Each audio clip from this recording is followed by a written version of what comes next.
What are rigid and resistant bodies? Let's first understand what rigid bodies are. Consider a spanner, which is used to tighten and loosen the nut and bolt.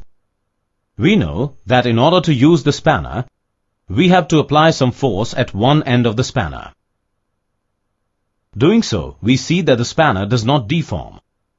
Such bodies which do not deform under the action of force are called rigid bodies. Thus, we can say that rigid body is a body which does not deform when acted upon by an external force. Some of the common examples of rigid bodies are connecting rod, wheel rim, bike handlebar, etc.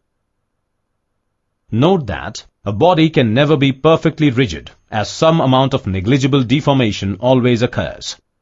So we have the concept of resistant bodies, which we will understand now. Consider a climbing rope. We see that this rope is flexible when idle. Let's assume that a person uses this rope to climb the wall. As the person climbs, we see that the rope gets stiffened due to his weight. Such bodies which become rigid when acted upon by a force are called resistant bodies.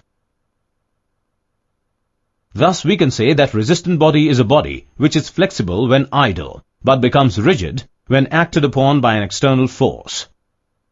Some of the common examples of resistant bodies are cycle chain, flat belts, etc. The related terms are